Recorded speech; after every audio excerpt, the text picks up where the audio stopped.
係指幾長時間？吉時已到裏邊嘅吉時又係幾多點呢？今日我用12首詩帶你了解中國嘅12個時辰。姑蘇城外寒山寺，夜半鐘聲到客船。呢度嘅夜半指嘅就係子時，子時亦叫做子午或者中夜，而且常見嘅一個成語三更半夜，講嘅就係子時啦。佢指嘅係晚上11點到1點，所以一個時辰就相當於2個鐘頭。而且古人認為子時係陰陽交替嘅時間，非常適合修煉仙丹。所以我哋而家講嘅捱夜，亦都係俾人笑修仙啊。但係講開又講，子時唔瞓等於成晚都冇瞓過。按照動物嘅習性，老鼠喺呢段時間係最活躍嘅，所以被稱為子鼠。飛來山上千尋塔，聞說雞鳴見日升。呢度嘅雞鳴指嘅就係丑時啦。公雞打鳴嘅時間，亦即係而家嘅凌晨1點到3點。周禮當中記載，為咗觀察公雞報時，仲專門設置咗一個官職，叫做雞人，亦被稱之為百姓嘅活鬧鐘。丑時需要深度睡眠，如果你喺呢個時間仲未瞓，代謝就會出現問題，人就會變醜樣啦。而且丑時亦都係牛反芻嘅時候，所以叫做丑牛。青門金鎖平旦開，城頭日出洗車會，指嘅就係寅時凌晨嘅3點到5點，亦即係牽牛花開放嘅時間。而寅時又叫做黎明、早晨、日旦等等，亦即係猛虎落山捕獵嘅時候，所以叫做寅虎。據說唐伯虎就係寅時出世㗎喇，所以先至會起名叫做唐寅。而且寅時亦都係古代皇帝起床嘅時間，比如話乾隆4點鐘就起床，而康熙通常喺3點左右起床。更狠嘅就係朱元璋有句詩叫做雞鳴天子下床梯。公雞打完鳴之後，佢就已經起咗身啦。傳說佢一日工作係16個鐘頭以上嘅，睡眠不足4個鐘。所以話穿越翻古代，千祈唔好做皇帝啊，分分鐘仲攰過職場嘅牛馬。日出江花紅勝火，春來江水綠如藍。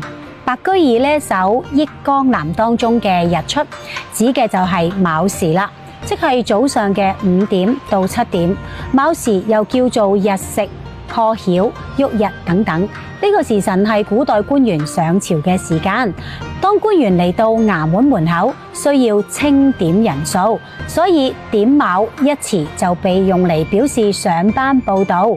而且卯時亦都係兔仔出嚟揾食嘅時候，所以叫做卯兔。山高樹多日出遲，食時暮露且紛飛。呢度嘅食時係指辰時，亦即係早上嘅7點到9點。辰時又叫做早時，顧名思義就係古代人食早餐嘅時間。而且呢個時候一般都容易起霧。傳說中龍又中意騰雲駕霧嘅，所以就成為神龍啦。飯以茶3絕，魚中粥1魚。呢句說話嘅意思就係食完早餐之後又飲咗3碗茶，臨近中午又食咗碗粥。呢度嘅魚指嘅係巳時，亦即係話上午嘅9點到11點。喺古代係以太陽嘅方位去為時辰命名，而魚中就係太陽升至東南方，臨近中午嘅意思。按照動物嘅習性，蛇啱啱出嚟揾食，所以就叫做巳蛇。而且喺甲骨文當中，巳呢一個字係嬰兒嘅形狀，佢象徵住新生，所以巳時亦都係立采開業嘅吉時。大唐長安嘅東西市亦都係喺巳時開放㗎。旦暮兩梳食，日中一閒眠。呢一首詩係白居易喺江州擔任司馬一職嘅時候作嘅一首詩。佢嘅意思係話，一日當中淨係食2餐飯，中午再瞓一覺。咁嘅日子已經經過咗3年啦。呢度嘅日中係指午時，午時又叫做日正、中午等等，係上午嘅11點到下午嘅1點。話說電視劇入邊經常會講午時3刻問斬，又係幾時呢？喺古代12個時辰係依據太陽嘅方位嚟判斷㗎。如果咁啱撞正落雨，就好難判斷時間啦。於是乎就發明咗刻漏嚟計時。清朝之前，一個旦夜相當於100刻，而到咗清代就規定一日為96刻，一個時辰分為8刻，一刻正正就係15分鐘。所以話午時3刻就係11點45分，而一炷香嘅時間就係2刻，即係30分鐘。一盞茶大概嘅時間係10分鐘，一瞬間就係0.36秒，一念之間就係0.018秒，一世就係30年，一會就係10800年。如果有人同你講一會就到，你可能要等10000年㗎。而且喺古代，野馬喺未俾人馴服嘅時候，每當午時就會四處奔跑嘶鳴，所以被稱為午馬。日跌方吹飯，秋深似採茶。呢一首詩係陸游創作嘅一首田園詩，其中嘅日跌指嘅就係太陽偏西咁解，亦即係未時。下午嘅1點到3點，未時，亦都叫做日晷、日央等等。光武帝劉秀喺呢個時候先至啱啱結束朝政。據歷史記載，每旦是朝，日晷乃罷。而且呢一個時候唔算太熱，又未天黑，非常適合放羊，因此稱之為未陽。兩岸猿聲啼不住，輕舟已過萬重山。一般嚟講，猿猴中意喺申時啼叫，亦即係下午嘅3點到5點，所以稱為申猴。而且秦漢時期，人每日淨係食2餐飯，呢個時間正係食第2餐飯嘅時間，所以申時又叫做夕食、報食等等。嗱，呢個時間係最適合補水㗎啦。呢個亦都係解釋到點解好多人中意飲下午茶嘅原因。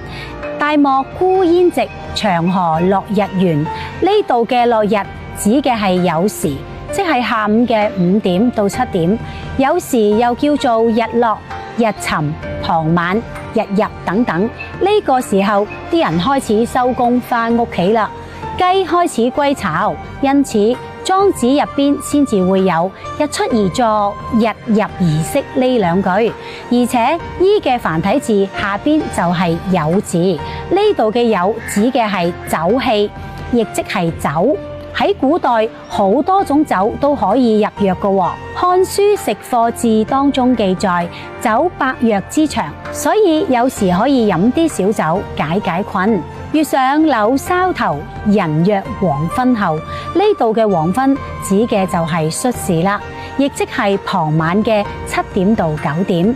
而且黃昏嘅昏亦通婚姻嘅婚。《詩經》中有云：燕以新婚，如兄如弟。所以古人一般都會喺黃昏嘅時候結婚，而吉時已到中嘅吉時指嘅就係戌時啦。而且戌時亦都係更夫開始打更報時嘅時間嚟嘅喎。1更戌時，2更亥時，3更子時，4更丑時，5更壬時。呢一個時辰，古代人就會係準備瞓覺嘅時間嚟嘅喎。狗亦都係喺呢個時候開始為主人看護家園，所以叫做戌狗。煙掩黃昏後，夕夕人定初。呢度嘅人定指嘅就係亥時，人停止活動，亦都即係晚上嘅9點到11點。亥時亦都叫做訂婚、宴夜等等。而且呢一個時辰，古代人喺睡夢中懵懵懂懂咁樣，只能夠聽到豬拱嘈嘅聲音，所以稱為亥豬。一般曇花亦都會喺呢一個時候開放嘅喎，所以有一個成語叫做曇花一現。你知唔知道春宵